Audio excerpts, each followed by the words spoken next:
Le ministre de la Santé, Yannick Noder, a indiqué la semaine dernière qu'il allait bientôt saisir la Haute Autorité de Santé au sujet du cannabis médical. Pour commencer, de quoi parle-t-on exactement quand on évoque le cannabis médical ?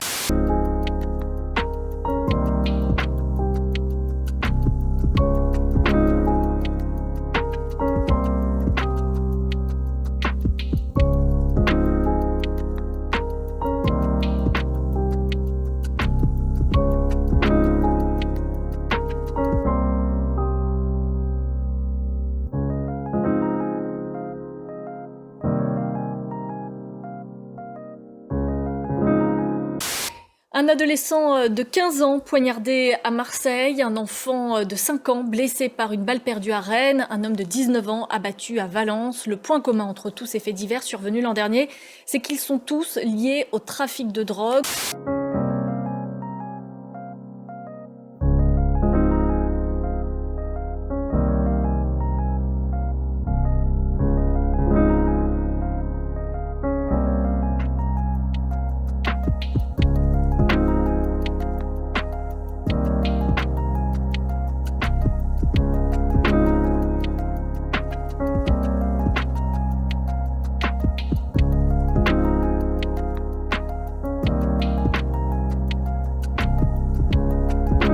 Dans la guerre de Gérald Darmanin et Bruno Retailleau menée contre le cannabis, les ministres ont également mis fin au cannabis thérapeutique.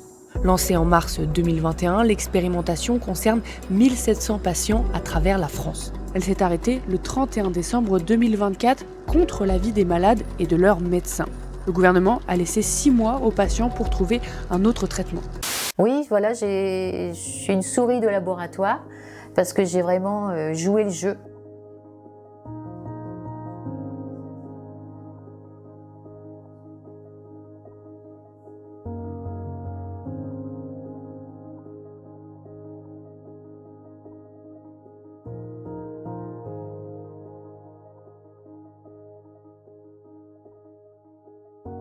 Vous connaissez le CBD ? Oh, la salle de bobo, j'adore. La bœuf légale, quoi. C'est-à-dire c'est de la bœuf sans THC, voilà. C'est-à-dire c'est de la bœuf sans bœuf. C'est-à-dire c'est du persil, voilà.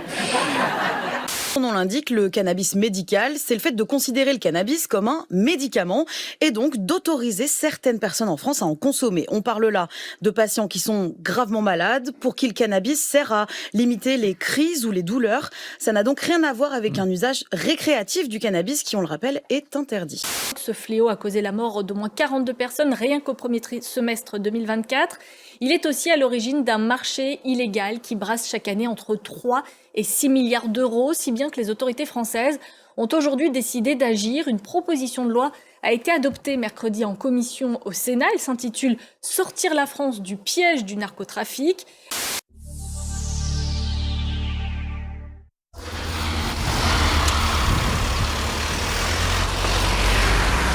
Wie is de chauffeur, alsjeblieft? Papieren. Rijdt u alsjeblieft. Stop, alsjeblieft.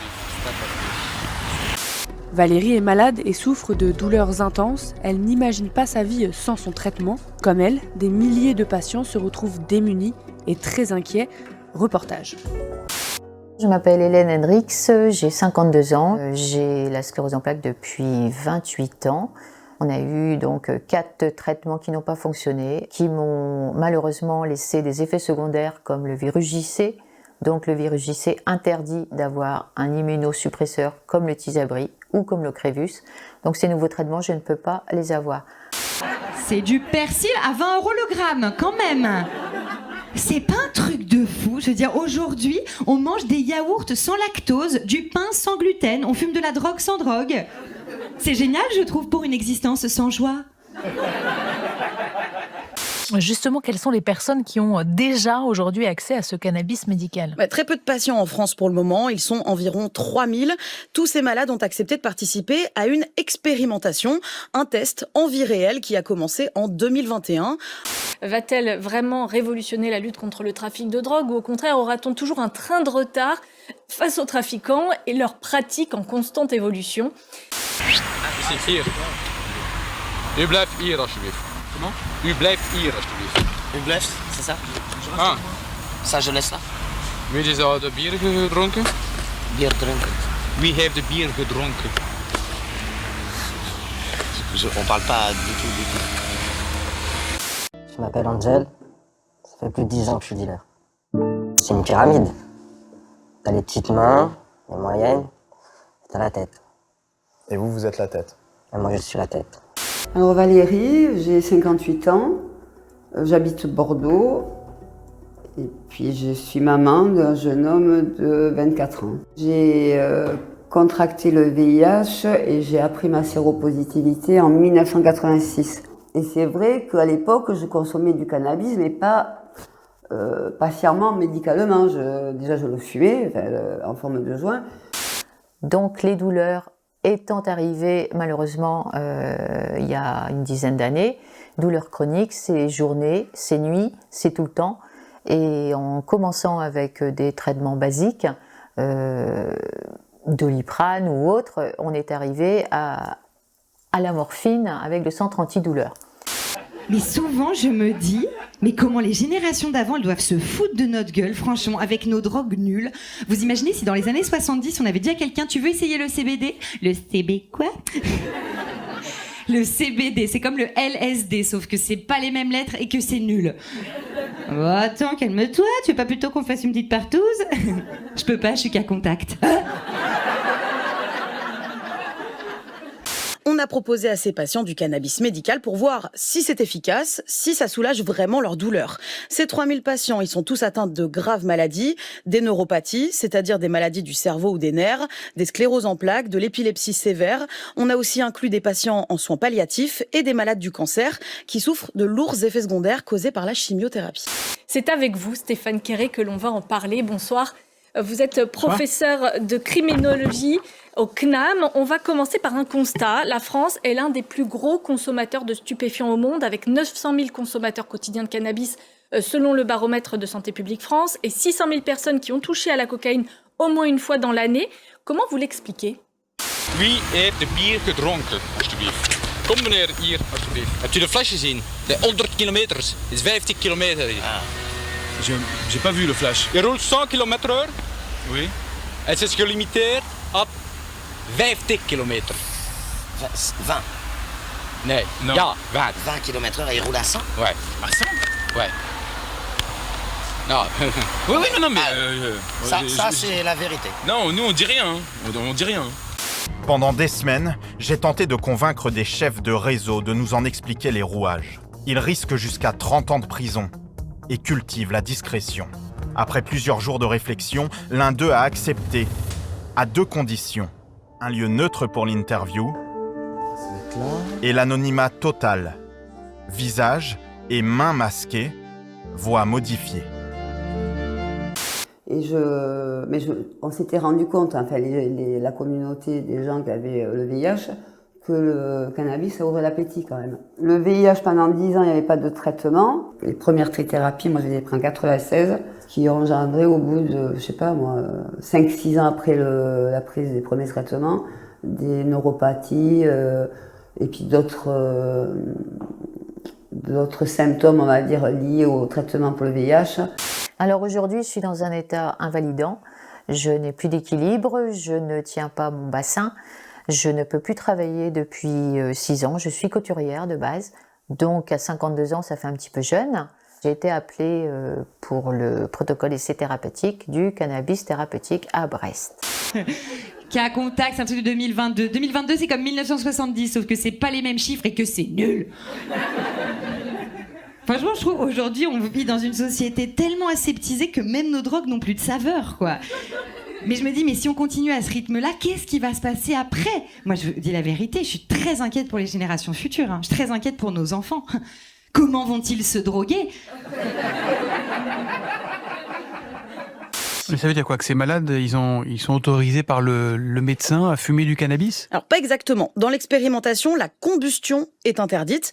Ça veut donc dire que tous ces patients, ils ne peuvent pas fumer le cannabis. On ne leur propose que des produits dérivés, des huiles, des fleurs séchées qu'on vaporise dans la maison ou bien des gélules. Tous ces produits, ils contiennent du THC ou du CBD. Ils sont prescrits par des médecins, délivrés à l'hôpital. Plus de 800 établissements de santé participent à l'expérimentation. C'est assez simple. Il y a une demande, et puis il y a une offre, et une offre plutôt généreuse, parce que on s'aperçoit que la Colombie est en surproduction de cocaïne, donc faut bien écouler. Alors il y a des nouveaux marchés qui se développent, notamment en Asie ou en Océanie. L'Amérique du Nord, elle est saturée, donc on va se tourner vers l'Europe. Ik ben de vérité. Ah oui, vérité. Kana, groep, muzika. Hebt u Ghana hier? Non. Musique. Attends, une minute. Oui. Kana, musique, plantation. Il a une trentaine d'années, plus de 10 ans que cet homme dirige un réseau de livraison de cocaïne et de drogue de synthèse. Hansel explique avoir aujourd'hui une vingtaine d'employés sous ses ordres. Et il va nous décrire la mécanique du trafic de drogue 2.0. Mes douleurs au quotidien, ça se traduit différemment. Ça peut être, déjà c'est au niveau des extrémités chez moi. Ça se traduit par des brûlures au niveau des bouts des extrémités des mains et des pieds.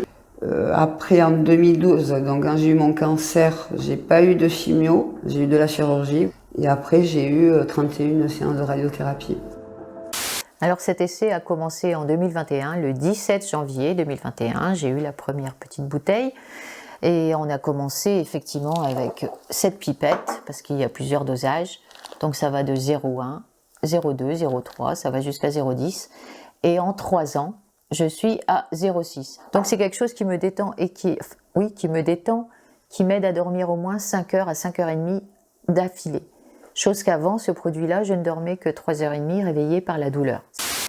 Maman, j'ai essayé une nouvelle drogue, c'est génial, ça s'appelle de l'air. C'est intéressant, où est-ce que tu trouves ça? Discrètement, j'enlève mon masque. Et ça fait donc 4 ans que ces patients consomment du cannabis médical. Est-ce que ça fonctionne? Oui, plutôt bien. En particulier pour les patients qui sont atteints de douleurs neuropathiques, c'est-à-dire des douleurs causées par un dysfonctionnement dans les nerfs ou dans le cerveau. 28% des patients qui ont testé le cannabis ont finalement rapidement arrêté, soit parce que ça fonctionnait pas du tout chez eux, soit parce qu'ils ressentaient des effets indésirables, notamment de l'anxiété, de la somnolence ou des nausées. Il n'y a pas que la cocaïne. Il y a des nouveaux produits de synthèse aussi qui se développent avec une production en plus européenne. Et on a la résine de cannabis, voire l'herbe de cannabis qui se répand aussi avec des gros producteurs qui sont nos voisins. Pour la résine, c'est le Maroc.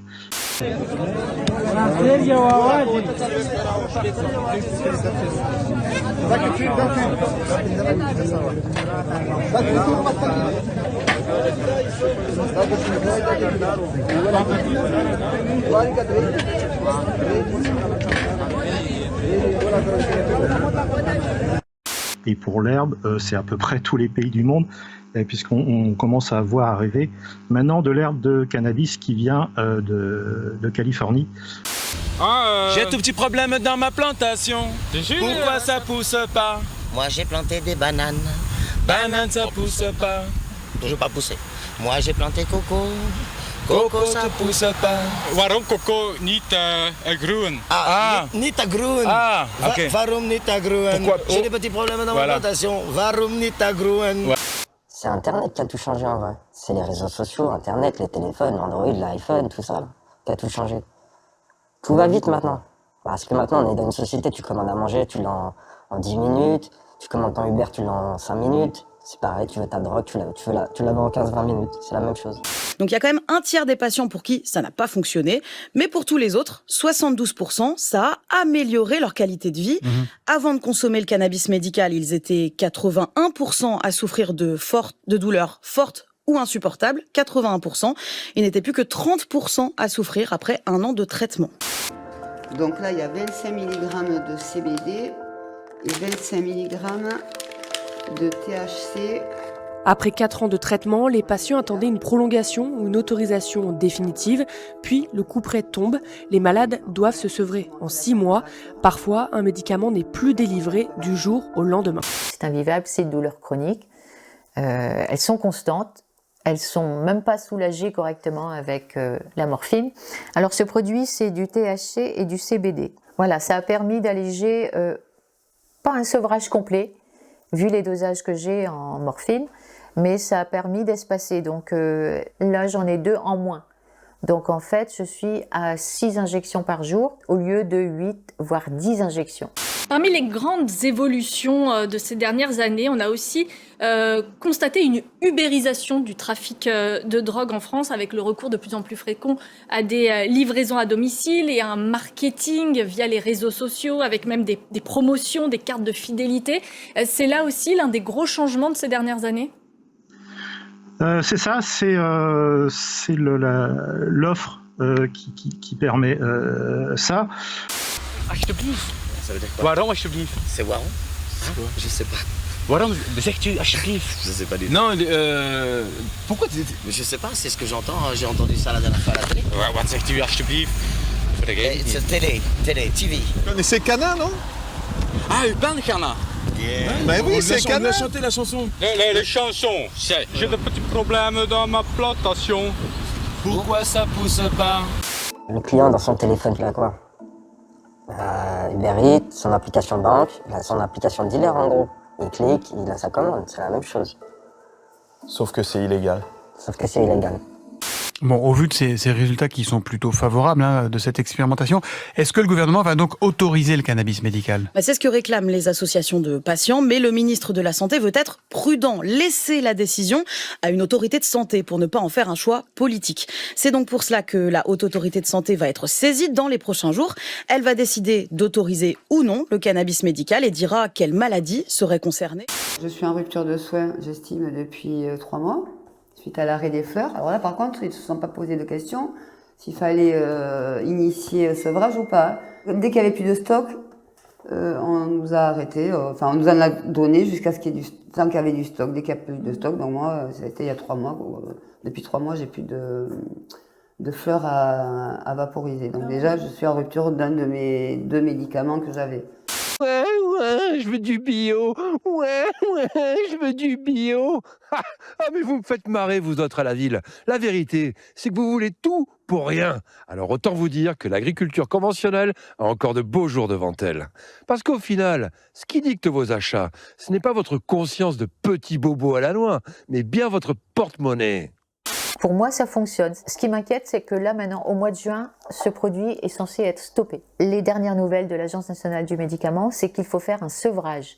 Donc, sur 3 ans, pour arriver à un dosage de 0,6, comment je fais en 4 mois maintenant pour faire un sevrage? C'est impossible. C'est impossible. Alors, à la fin de cette expérimentation, j'attendais vraiment qu'il soit donné tout le temps, tous les mois. C'était prolongé d'1 an, donc c'est vrai que c'était censé être positif. Ça, c'est apparu avant le Covid, ça s'est développé avec le Covid parce que plus personne ne pouvait sortir. On a un problème d'image aussi sur les points de deal. Vous avez rappelé les violences qui peuvent s'y produire. Donc on a des gens qui sont prêts à payer plus cher pour se faire livrer, soit directement chez eux, soit, c'était le temps du Covid, sur le chemin de la promenade du chien, on avait droit de sortir avec le chien. Moi j'ai planté coco. Coco ça pousse pas. Moi j'ai planté tomate et concombre. Concombre ça pousse pas. Tu dis cana. Canne à sucre. Non, Canne à sucre, nee. Je crois que tu pas très malin de fumer. C'est pour la création, je fume pas beaucoup, hein. Juste un tout petit peu, juste quand il faut pour. Vous savez, attendez. Contre le tract. Pour fidéliser sa clientèle, se démarquer de la concurrence, le dealer utilise les mêmes méthodes qu'une entreprise classique. C'est comme un petit commerçant. Tu fais une publicité avec tes prix, tu fais une promo pour Halloween, les fêtes de fin d'année. Quand on achète 3, je t'en offre un. Tu relances le client, ça lui donne envie. Tu fais de la pub, du marketing, tu as des employés, c'est une société. Je ne vais pas vous dire que le cannabis, il n'y a pas un manque physique, mais bien sûr, si vous prenez pendant 3 ans du cannabis, forcément, si on vous l'arrête d'un coup, déjà les douleurs vont revenir. Il y a tout un tas de choses qui vont revenir, le manque de sommeil. Moi, chez moi, depuis qu'on m'a arrêté les fleurs, il y a 3 mois, en 3 mois, j'ai perdu 3 kilos. Parce que c'est vrai, ça fait vraiment... ça a toujours eu une action, moi, le cannabis, sous forme inhalée, de m'ouvrir l'appétit. Cette semaine encore à Foudron-sur-Tragne, plusieurs syndicalistes de la CPP, Confédération des petits producteurs, viennent de faucher symboliquement une parcelle de la première ferme des 1000 hectares apparue au Groenland.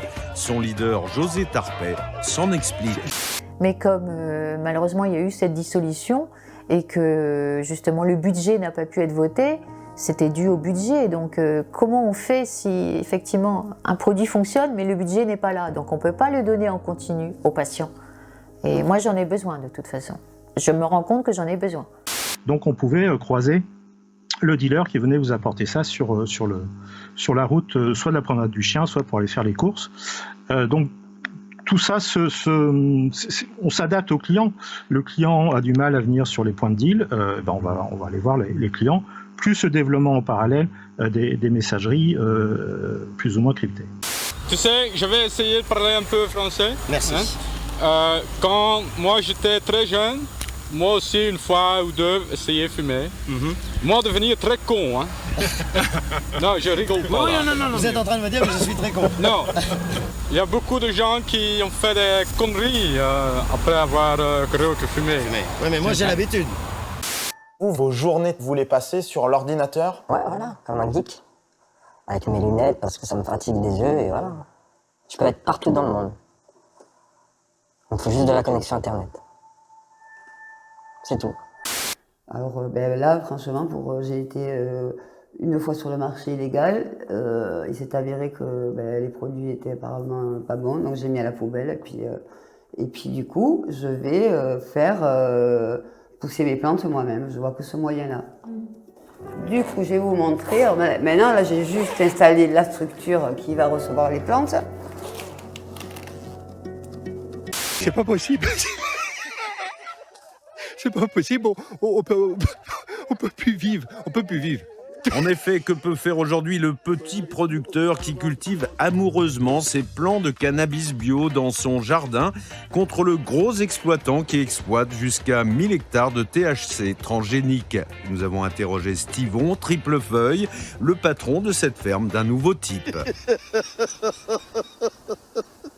Oui, voilà, je suis une souris de laboratoire parce que j'ai vraiment joué le jeu. Le produit a été fait, le produit a été prescrit, les patients ont des bienfaits et moi j'en ai besoin. Donc je fais quoi après? Il faut que j'aille voir dans les laboratoires pour avoir le produit autre que par prescription. Je sais même pas. Vous êtes perdu? Ben oui, je sais même pas, je suis perdue. Je suis perdue.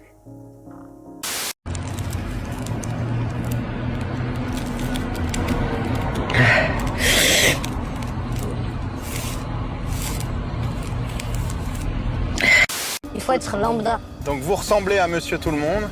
C'est ça. Mais dans le coffre, j'ai pas ce que Monsieur Tout-le-Monde a. Je m'appelle Jean, j'ai 24 ans et je suis livreur de drogue. Cela fait 4 ans que Jean livre des stupéfiants. Il travaille toujours seul. J'avais juste à passer un coup de téléphone, en 20 minutes c'est devant ma porte. C'est aussi simple qu'une pizza. Je m'appelle Laura, j'ai 27 ans et j'ai passé la moitié de ma vie à consommer des substances. C'est sûr, c'est pas possible. Ils peuvent plus vivre. Alors le système ultralibéral est-il une fatalité? Les consommateurs sauront-ils faire la différence? Pour avoir une réponse à ces douloureuses questions, nous les avons interrogés.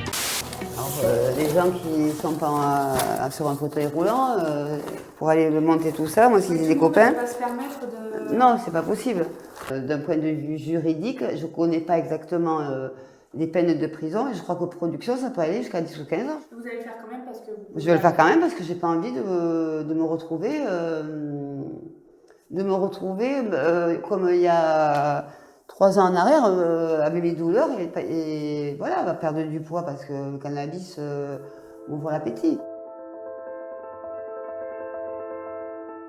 Et pourtant, on est l'un des pays les plus répressifs. Alors pourquoi notre police, notre justice, pourquoi nos lois ne font pas le poids face au trafic de drogue ? Alors, on va quitter le trafic de drogue, on va parler plus largement de crime organisé. C'est vrai que là, les propositions au Sénat parlent de narcotrafic, mais dans les textes, on voit que ça on s'attarde plus largement sur le crime organisé, difficile de combattre parce que simplement ça rapporte beaucoup d'argent. Ah, tu as l'habitude? Non. Ah non. Vas-y, t'es con, hein. Putain, faut qu'on s'en sorte là, j'en peux plus là. C'est pas Putain, possible, c'est quoi ce truc?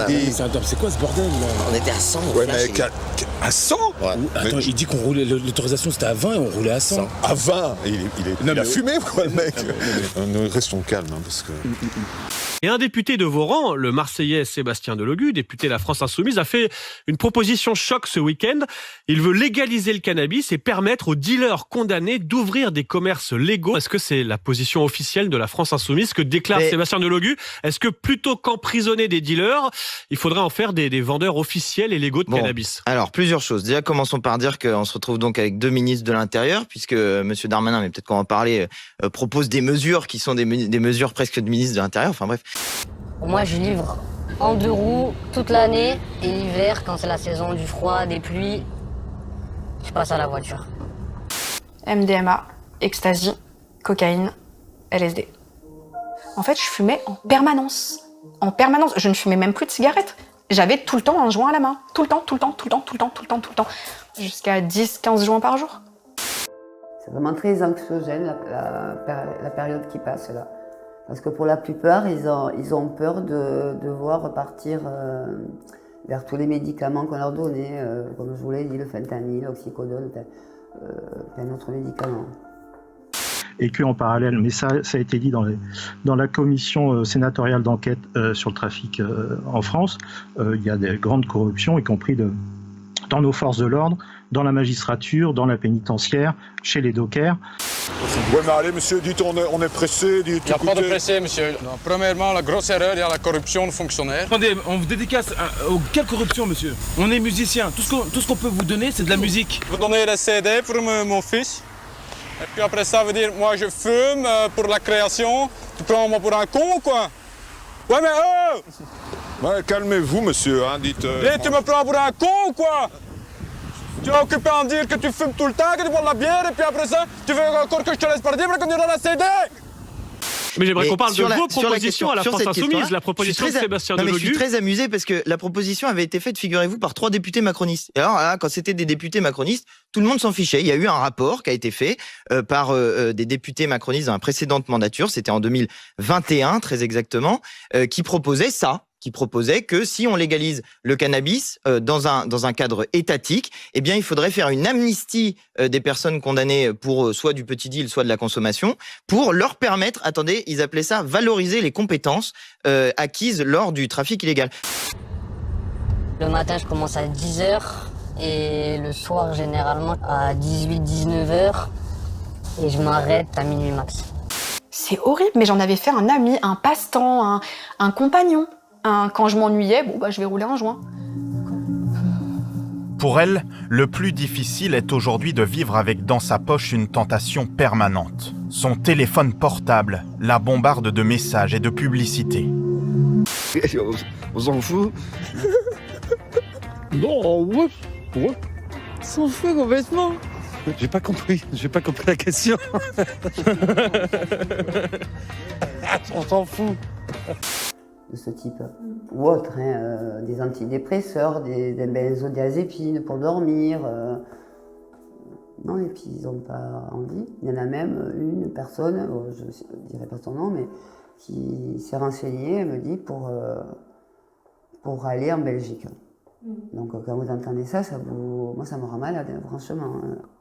Beaucoup d'argent, donc forcément c'est compliqué de mobiliser, surtout en ces temps de restrictions budgétaires. On a du mal à mobiliser les moyens, les personnels, d'en trouver et d'assurer également leur sécurité et puis la mise à l'abri de la tentation de la corruption. Beaucoup d'argent, donc beaucoup de tentations. Tu sais, en Belgique, on a des lois très très compliquées. Nous, on ne les comprend pas, mais on doit les appliquer. Je peux avoir tous les galons que tu veux. Je suis jamais qu'un petit policier. Hein. Obligé de faire la loi, voilà. Respecter la loi et de l'appliquer. Et de l'appliquer, surtout. Je chante un petit peu. Non, surtout la fin de la chanson. C'est une propagande, hein? Non. Canne à sucre. Bah oui, en fait, soit vous préférez que les gens soient des dealers toute leur vie, soit vous proposez d'autres solutions. Et par exemple, d'autres solutions, bah, ça peut être effectivement de vendre ces produits si jamais vous allez à une Donc, légalisation. amnistier les dealers de cannabis et leur permettre de légaliser leur commerce. La proposition était une proposition qui était faite par des députés macronistes. Mais vous la soutenez. Non, mais je trouve ça intéressant et je trouve qu'il faudrait qu'on ait un débat réellement sur ce sujet parce que oui, c'est pas du tout la proposition. J'aimerais citer la réponse de Bruno Retailleau qui a interpellé. J'ai répondu moi-même. Il écrit: dans le monde idéal de Monsieur Delogu, le dealer devient un fonctionnaire honorable. Dans le mien, écrit Bruno Retailleau, le dealer perd son logement social, n'a plus le droit de paraître dans le quartier où il dealait et n'a plus d'allocation et donc en prison. Comme le facteur va faire sa tournée dans le même quartier toutes les semaines, il a ses habitués, moi c'est pareil. Je me lève, je vois les mêmes têtes, les mêmes adresses.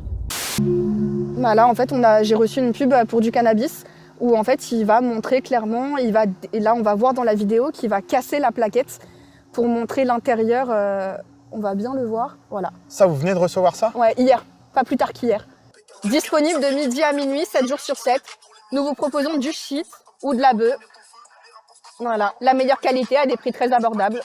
Ils savent comment faire et puis là par exemple on a des bonbonnes de cocaïne.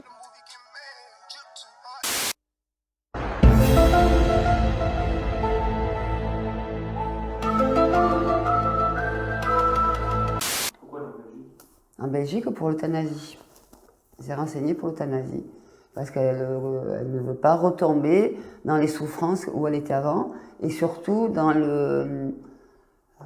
la non-vie, je vais dire, qu'elle avait avant de connaître le cannabis.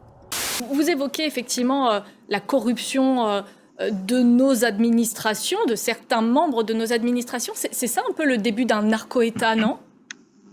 On en est loin quand même, hein. On en est loin. Comme vous l'avez précisé, on est quand même dans une minorité de gens qui sont corrompus ou qui sont menacés et ou corrompus. Il y a évidemment les deux. Donc on en est loin. Il n'y a pas encore, il y a quelques cas au niveau local, c'est clair, de la corruption d'élus ou des élus qui sont approchés. Notre groupe c'est Cana. Espelle maintenant, tu joues avec ça. Non. Comment il s'appelle le groupe? Il s'appelle Cana. Donc quand on dit Cana, ça pousse comme ça, c'est le groupe qui pousse. Ouais, tu peux avoir un con ou quoi? Oh là là, je peux pas faire mieux alors, je suis désolé. Tu peux pas faire mieux, tu trouves que je suis le con le plus maximum? Ça va pas, non? Est-ce que c'est efficace? C'est-à-dire, est-ce que la politique qui est mise en place jusqu'à présent, soit celle de M. Retailleau, est efficace pour faire baisser le narcotrafic? Question. Réponse, non, ça n'est pas efficace. D'ailleurs, le narcotrafic continue à augmenter et tisse des réseaux avec la criminalité organisée, le trafic d'armes, le trafic d'êtres humains. Et d'une manière générale, la politique qui est mise en place pour la lutte contre le narcotrafic, elle est mauvaise. Le jeune homme risque 10 ans de prison pour transport et vente de stupéfiants. Je prends un sac où je mets toute ma tournée dedans et je vais me foutre ça sous le siège. Pour avoir 1 kilo, 2 kilos max, j'essaye de jamais avoir plus. C'est-à-dire que quand vous receviez des messages comme ça vous tentait? Mais bien sûr. Et encore maintenant, malgré le fait que je sois en sevrage, c'est pas anodin. C'est pas anodin, ça donne envie et ils le savent. Ils le savent. Et je sais que là, cette personne-là, en l'occurrence, est au courant que j'ai arrêté et je recevrai encore.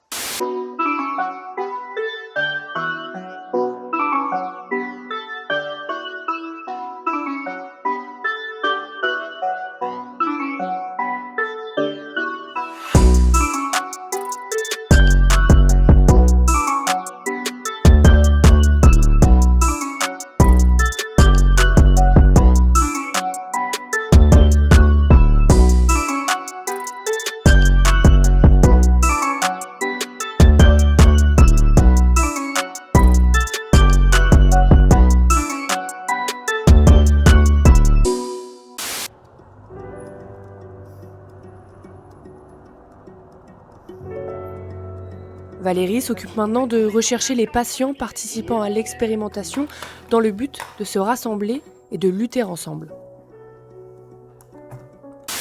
Donc il y a une corruption. De là à parler de narco-État, je vous dis, on en est loin.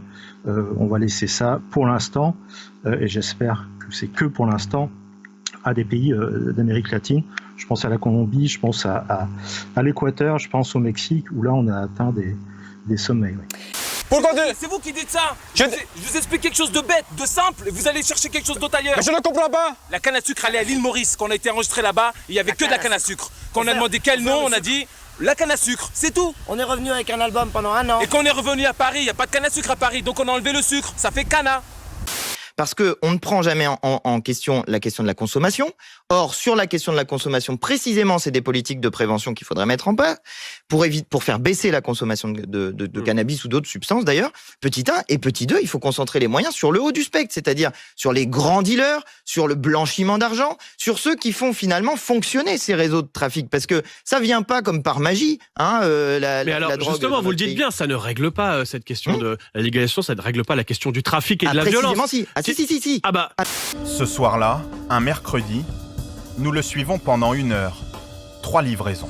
Vous êtes aux aguets, là? Là, complètement, on ne dirait pas, mais ouais, je l'ai surtout.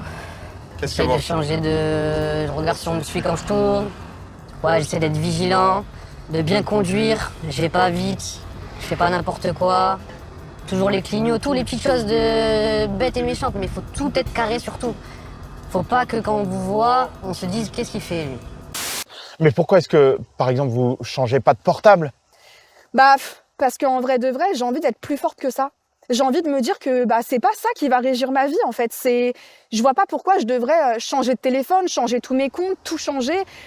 J'ai envie d'être plus forte que ça. Est-ce que vous vous sentez entendu par les politiques là? Mais non, je vais vous dire, j'ai envoyé... personne ne nous a répondu pour l'instant. Non, je me sens pas... Madame Anne Souéris qui a posé 2 fois des questions écrites au gouvernement concernant le retrait des fleurs. Je lui ai envoyé des mails via le site de l'Assemblée. J'ai jamais eu de retour. Alors vous l'avez dit, il y a une proposition de loi qui est actuellement en train de suivre son parcours législatif au Sénat. Elle était cette semaine, puisque les ministres de l'Intérieur et de la Justice ont décidé de faire la lutte contre le trafic de drogue l'une de leurs priorités. Qu'est-ce que vous retenez des mesures qui sont proposées? Est-ce qu'elles vont dans le bon sens selon vous? Quelles sont celles qui réellement peuvent faire la différence? Et pour regarder des canards, ça pousse comme ça? Parce que c'est le nom du groupe. Le groupe grandit, le groupe pousse. C'est normal. Vous buvez de la bière? Vous buvez de l'alcool? Et on boit de temps en temps une bière quand je suis chez moi, quand les clés de la voiture sont retirées du contact. Voilà. Pas comme ça en roulant. Et jamais drunken. Parfois, le fait de faire donner. Alors, ça c'est pas bien. Tu es occupé à expliquer à moi ce que je dois faire en fait.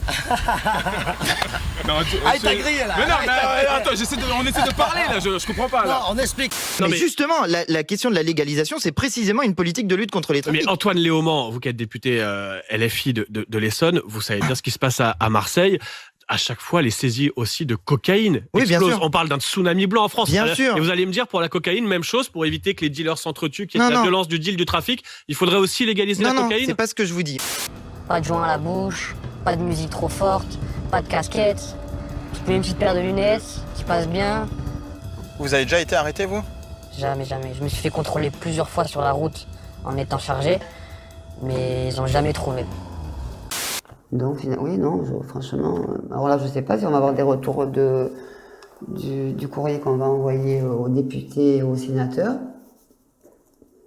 Mais là, je vous dis, là, j'ai eu un retour, mais j'ai l'impression qu'ils me baladent parce qu'ils me disent on vous renvoie vers le directeur de la DGS, sachant que la DGS a émis un rapport favorable. Alors, encore une fois, on va parler de crime organisé et pas seulement des narcotrafics. C'est important, c'est qu'une partie très importante du crime organisé, mais voilà, il faut voir plus large. D'ailleurs, est dans l'air la création d'un parquet national contre le crime organisé et pas contre le trafic de stupéfiants. Que canne à sucre, c'est canne à sucre. Pendant 1 an. Cannabis, c'est autre chose, hein? C'est rien à voir, ça s'écrit C-A-N-B-I-S. C'est quoi le nom du groupe? Cannabis! Non? Eh ben non, t'as pas compris. Le nom du groupe, c'est Cana. Cana. Ça sert à rien. Non, mais il a décidé qu'on s'appelait Cannabis. Comme tu veux, on s'appelle Cannabis. Cannabis, vas-y, cannabis, hein? Tu me dis que c'est canna d'abord, canne à sucre, et puis maintenant vous venez de dire c'est cannabis le nom Mais du non, produit. mais tu dis n'importe quoi. Depuis tout à l'heure, on te dit qu'on s'appelle Cana. C'est toi qui comprends pas ce qu'on te dit. On parle pas de shit. Où est-ce qu'on parle de shit dans la... Moi, je pense qu'il y a une question qui est à poser sur la question de la consommation. Et sur la question de la consommation, jusqu'à présent, on fait de la punition. On punit les gens en disant, vous êtes des méchants criminels. Et vous partez d'ailleurs, monsieur Retailleau lui-même, il a dit, quand on fume un joint, on a du sang sur les mains. Donc ça veut dire que 47,3% de la population française qui a déjà fumé un joint dans sa vie, il y a beaucoup d'hypocrisie sur le sujet. Un Français sur 2 a déjà fumé du cannabis au moins une fois dans sa vie. Ça veut dire que la moitié de la population française est des criminels? C'est ça réellement qu'on pense? Non, évidemment que non. Donc...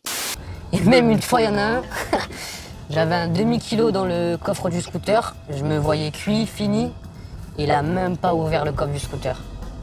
Ça, c'est un des jours où j'ai eu pas mal de chance. Donc,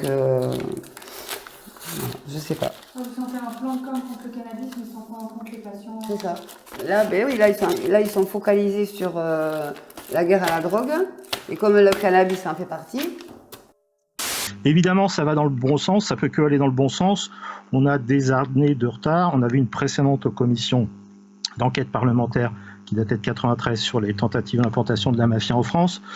On n'en a pas fait grand-chose. Là, on a un coup d'accélérateur. Les sénateurs ont fait, avec le rapport sénatorial de l'année dernière, un très bon diagnostic. Maintenant, on est en phase de réfléchir sur le traitement. Je crois qu'on va parler de cannabis et on va être au ultra top en Flandre avec Peter. Regarde, on est 7ème là, merde, on est 7ème. Tu crois qu'avec Peter, la Kid, Spring et tout, on va faire truc? Oh, attends, ça me m'énerve. Alors, oh là là. Arrêtez. Tu sais, c'est quoi la différence? On est français, et t'as vu et t'as décidé dans ta tête, parce qu'on était français, que ça va être comme ça. Et c'est bien, t'as raison, continue. Tu sais, tout l'argent que vous avez, c'est nous qui l'avons pas. Hein. C'est toi tu payes. Tu parles de la... Moi, je m'en fous. Pourquoi tu parles de la France et de la Belgique? Parce que vous gagnez assez. Ah, voilà. Tu vois, donc t'as un problème. T'as bien un problème avec l'argent. Allez, arrêtez. Ça sert à rien de parler d'argent. Ça suffit. Vous partez pour rien, vous parlez pour rien. Comment rire, manek. Diplômé d'un bac+2, Jean est officiellement sans emploi. Votre activité, elle vous rapporte combien? Mon activité, en ce moment, on va dire, ça va être à peu près 2000-2005 par mois. Et là, vous touchez le chômage en plus, là? Ouais, actuellement, je touche le chômage. Je touche rien du tout, hein, je touche 700 € de chômage. Un truc comme ça, 700-800. Donc là, en ce moment, j'ai pas de... Je suis sans emploi, hein, je suis au chômage, mais j'ai la même rigueur que quand je suis au travail. Je dirais encore un échec, de plus, l'expérimentation du cannabis médical. Et là encore, un coup d'épée dans l'eau. On voit que l'État ne veut pas généraliser la distribution de ce médicament parce que faire ça, ce serait admettre que le cannabis, ça peut être bon. Que le cannabis, ça peut aider les patients, ça peut être bénéfique pour la santé des patients. Et ça, c'est quelque chose qui a du mal à passer au niveau du gouvernement, alors même que les Français sont plus de 90% à solliciter, à plébisciter l'usage du cannabis médical. Il y a des bonnes choses qui avaient déjà été développées dans le rapport en question. Il y a des bonnes choses, il y a des choses qui sont peut-être à revoir, améliorer, mais faut constater qu'il y a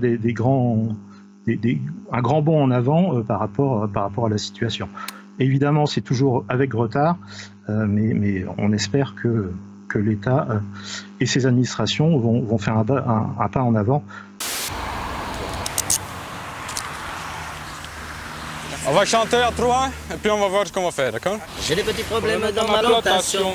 Pourquoi ça pousse pas? Moi j'ai planté coco. Coco ça pousse pas. Je me couche pas à 4 heures, je me lève pas à midi. Je suis debout à 8 heures tous les matins, prêt à répondre à l'appel. Et tous les jours. Pas de week-end, pas de jour férié, toujours disponible. Mais on voit que il y a vraiment une volonté politique de ne pas commercialiser ce produit. Et donc, c'est une perte de chance assez énorme pour les patients. Pour les médecins, on se prive d'un outil intéressant dans l'arsenal thérapeutique.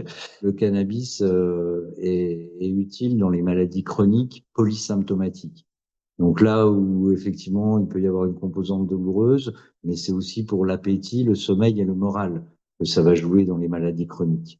Alors, je cite quelques outils juridiques qui sont proposés. La procédure d'injonction pour richesse inexpliquée, une nouvelle infraction d'appartenance à une organisation criminelle, un mécanisme de gel administratif des avoirs des narcotrafiquants ou encore un approfondissement du régime des repentis. Il n'y a rien sur le consommateur. C'est parce qu'on en fait déjà suffisamment au niveau sanctions contre lui? Moi j'ai planté caméra cachée, ça ne la pousse pas. Ah, Isaac, caméra cachée, Isaac, caméra cachée, Isaac. Dat is een gepiégeerde. Mes salauds. On doit bien connaître. Merci.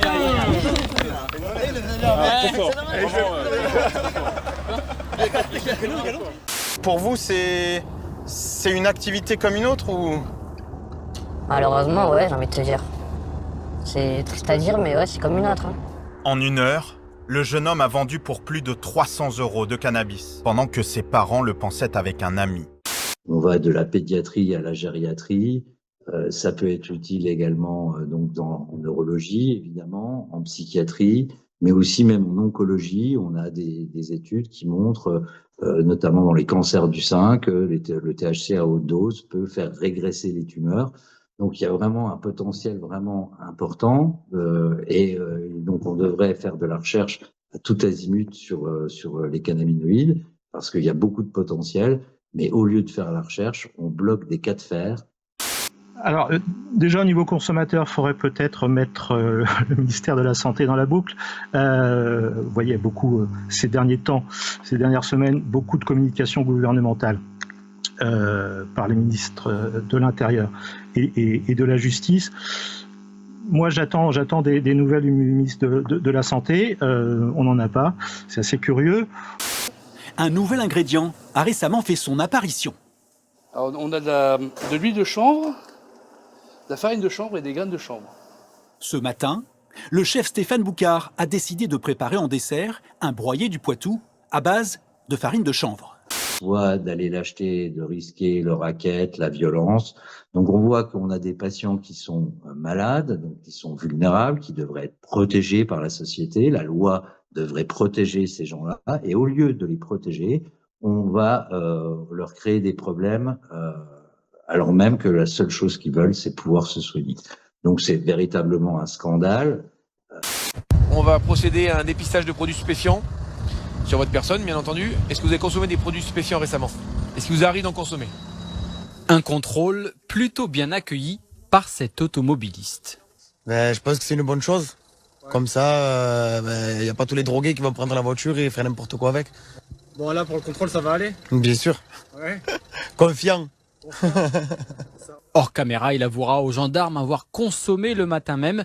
Il sera donc positif au test. On a le système d'amende automatique pour les consommateurs. Je crois que le taux de recouvrement est à 40%, donc on ne sait pas si l'outil marche, puisque on l'utilise pas vraiment, en tout cas on va pas au bout. Donc c'est très difficile à dire. Après, le problème et le risque vient évidemment des trafiquants et des organisations mafieuses qui sont derrière. Ça a des vertus. Alors déjà, ça apporte des oméga 3. Pour les enfants, c'est des protéines. Moi, j'aime bien travailler en pâtisserie parce que c'est plus facile de la faire manger en pâtisserie. Après, il y a de l'huile qu'on peut mettre en vinaigrette. Il y a la farine, nous, on a du pain au chanvre. C'est une des applications concrètes de la filière soutenue par Grand Poitiers. Permettre aux petits Poitevins de pouvoir manger mieux. On a commercialisé en France depuis plus de 40 ans des opiacés, de la morphine, tout un tas d'opiacés, du sulfentanyl qui est 50 fois plus fort que la morphine. Et ça pose pas de problème. Mais le cannabis, ça pose problème. Donc, ce qui explique ça, c'est uniquement une volonté de blocage de la part des politiques. La Belgique, c'est un pays connu mondialement pour son surréalisme, son absurdité. Et il s'avère que les lois belges sont à l'image du pays. Vraiment, en Belgique, c'est plus simple de défendre une vanne que de défendre une loi. Pour la simple et bonne raison que nos lois, ce sont des vannes. Mais à prendre au premier degré. Je vous donne un exemple. Tu sais, moi, dans la vie, je fume des joints. Je fume pas la clope, je trouve ça con. Je veux dire, tant qu'à se niquer les poumons, autant que ce soit drôle. Tu vois ? Donc tout ça, évidemment, va dans le bon sens. La loi sur les repentis, qui date de quelques années, était un peu ubuesque, puisqu'on ne pouvait pas utiliser des gens ayant du sang sur les mains pour témoigner. C'est quand même eux qui savent. Voilà, c'est pas un simple dealer de rue qui va pouvoir collaborer avec la justice pour donner qui. C'est pas très utile. Ce midi-là, près de 200 enfants auront pu se régaler de ce broyer un peu spécial. Quant à quelques kilomètres, Jean-Frédéric Granger, lui, est en train de nourrir ses chèvres. Cet agriculteur cultive justement la précieuse plante, une culture valorisable sous bien des formes. À l'Assemblée nationale, les députés Antoine Léaumont, LFI et Ludovic Mendes, Ensemble pour la République, appellent à la légalisation du cannabis. Les parlementaires ont travaillé plus d'1 an sur les causes et conséquences du narcotrafic et proposent des solutions à rebours du plan Retailleau-Darmanin. Donc, je fume des joints et je m'étais dit, tiens, est-ce qu'on peut? Eh ben en Belgique, on sait pas. On a une loi, c'est plus une loi, c'est un sketch. Tu te dis, ils avaient fumé avant de voter la loi, c'est pas possible. Je vous donne la loi sur le cannabis en Belgique, relativement simple. Tu ne peux pas consommer ni posséder de cannabis, mais tu peux détenir. Donc on a 3 produits différents. Donc là, après avoir défibré la plante entière, donc on a de la chènevotte, donc on a en sac de 20 kg. Ça, c'est mélangé avec de la chaux. Les maçons font des crépis chaux-chanvre. Donc là, on a la poussière. Donc ça, c'est le dernier résidu. Donc ça nous sert à faire du paillage. Et après, la laine, la fibre de la plante, la laine sert à épulser en isolant.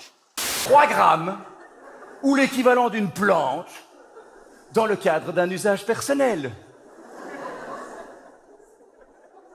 C'est un rapport sur lequel j'ai travaillé pendant 1 an et demi pour ma part. On a enjambé la dissolution de l'Assemblée nationale. J'ai eu 3 co-rapporteurs différents pour ce rapport. Et la conclusion, c'est que la politique de répression qui est menée par Retailleau et Darmanin depuis maintenant plusieurs années, elle est en échec. On est d'accord, c'est tout et son contraire, cette loi. Je veux dire, c'est Jean-Claude Van Damme qui l'a fait passer, celle-là. Mais tu peux pas, mais si c'est pour toi, tu peux, ok? Mais, je veux dire, vraiment, analysons ensemble cette loi. Tu ne peux pas consommer ni posséder, mais tu peux détenir.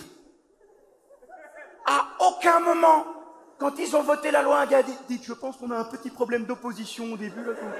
Comme cet éleveur, autour de Poitiers, ils sont désormais 10 agriculteurs lancés dans l'aventure. Avec à l'origine de cette initiative née en 2021, un objectif pour la collectivité, préserver la ressource en eau et ses captages.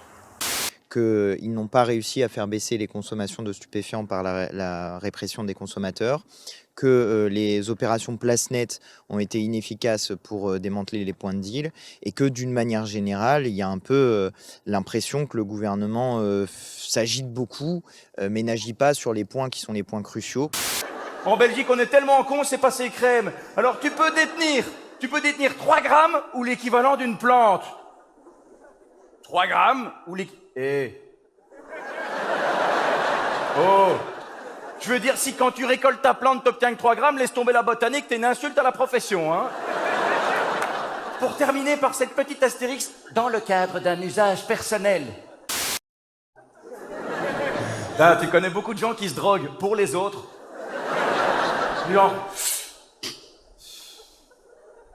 tu sens quelque chose ?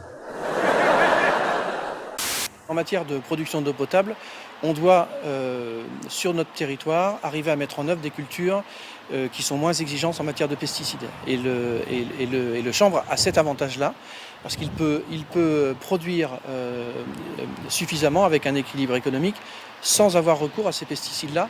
Pour structurer cette filière et pérenniser les débouchés, le volet bâtiment est aussi au centre des préoccupations. Car désormais, le chanvre, utilisé comme isolant, est de plus en plus plébiscité par certains particuliers. On veut lutter contre les consommations, pas contre les consommateurs. Et pour ce qui concerne le cannabis thérapeutique, je considère qu'il ne faut pas lutter contre les consommations. Je considère que les gens doivent pouvoir être libres de choisir les méthodes de soins qui leur permettent de supporter la douleur, parce que c'est de ça dont il s'agit là. On prolonge à chaque fois l'expérimentation de ces usages thérapeutiques du cannabis. On prolonge jusqu'au moment où s'arrête la date, et là, d'un seul coup, tout le monde se dit « Oh là là, mais qu'est-ce qu'on va faire ?» On a des murs qui respirent et qui permettent de gérer la chaleur, gérer l'humidité, gérer le froid. Et en plus, avec un rendu, ça crée quelque chose de très chaud et de très agréable à vivre en fait à l'intérieur. On est dans quelque chose de doux, de chaud. Voilà, on est confortable. Voilà, ça crée vraiment un nid en fait pour nous. Le chanvre, autrefois cultivé, aurait donc tout de la plante du futur pour les agriculteurs. Peut-être pas encore, car pour l'instant, le marché reste limité. C'est des expérimentations qui sont en cours, c'est des gens qui ont trouvé avec le cannabis thérapeutique des outils qui leur permettent souvent d'atténuer leur douleur et leur souffrance. Et M. Retailleau et Darmanin sont en train de dire que, en fait, on va juste pas les écouter, on va supprimer ces usages. Il y a une forme d'obscurantisme en fait chez M. Retailleau et M. Darmanin.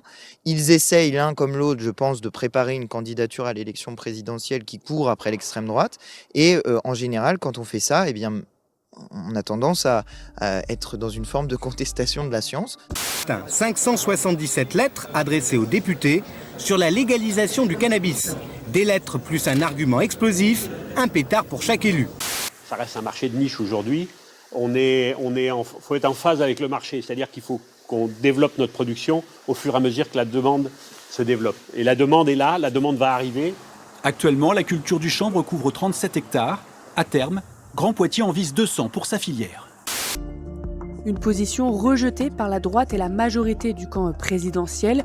Le gouvernement préfère faire le focus sur l'aspect sécuritaire que sur l'enjeu de santé publique. En attendant, les malades oscillent entre inquiétude et incertitude. Interrogé, M. Darmanin n'a pas souhaité répondre à nos questions et réitère être en opposition totale à toute forme de légalisation du cannabis. Contacté, M. Retailleau ne nous a pas répondu. Et l'Assemblée nationale a plongé dans l'illégalité. J'ai mis à la poubelle parce que ça ressemblait un petit peu à de la verveine, j'aime pas tellement la verveine. Voilà. Je vais d'abord aller à mon bureau pour savoir si j'ai donc reçu un petit cadeau pour Noël. Mes secrétaires ont dû arrêter ça au passage, ou qui sait ce qu'elles en ont fait, mais moi je l'ai pas vu l'enveloppe, alors je vais m'enquérir.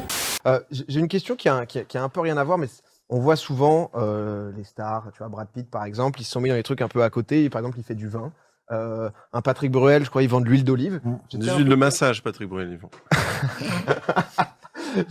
J'étais un peu curieux. Alain Chabat, un peu produit du terroir, tu vois, quand tu seras à la retraite, si un jour tu y es. Est-ce qu'il n'y a pas un truc, tu vois, qui pourrait te tenter? Je te voyais bien là-dedans. Qu'est-ce que tu nous ferais? De la weed.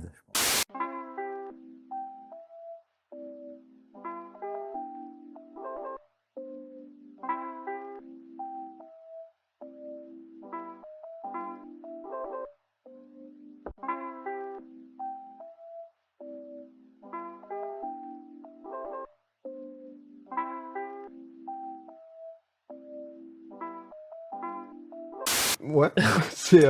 Hydroponique. Non, je sais pas ce que je ferais... Faites une réponse, hein. Ouais. Mais moi, j'adore que Rihanna elle fasse de la weed, franchement. Je sais même pas. Ouais. Il paraît qu'elle est... Enfin, moi, j'ai entendu parler. Je n'ai jamais, bien sûr, il y a plein d'états fumé de trucs comme ça de ma vie. Mais pour ceux qui aiment, il paraît que c'est super. Ok.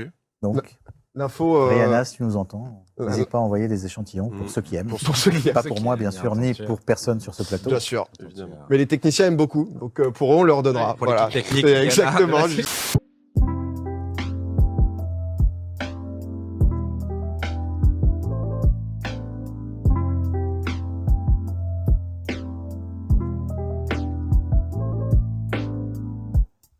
La provocation a réussi. Elle vient du cirque, une association qui veut légaliser le hashish. S'amuser à cela en violation du code pénal, ça nécessite une réaction. Donc avec Christine, effectivement, nous allons déposer plainte après avoir vérifié que dans ce joint, il y a bien du cannabis. On n'est pas des experts en cannabis. Moi, je connais pas.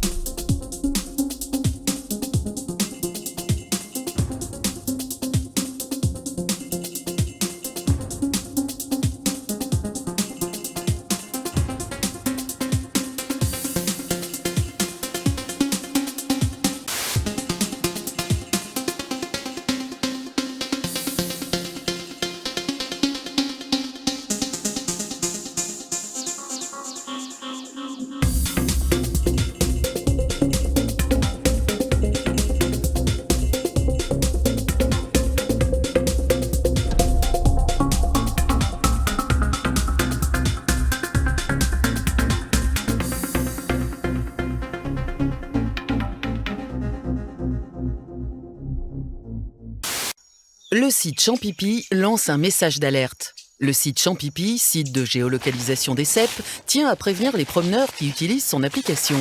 Dans la forêt du Groland-du-Bas, un dangereux individu se fait passer pour un cèpe afin de mieux vous enculer. Arrêtez! Ah! Mais arrêtez! Qu'est-ce que c'est là?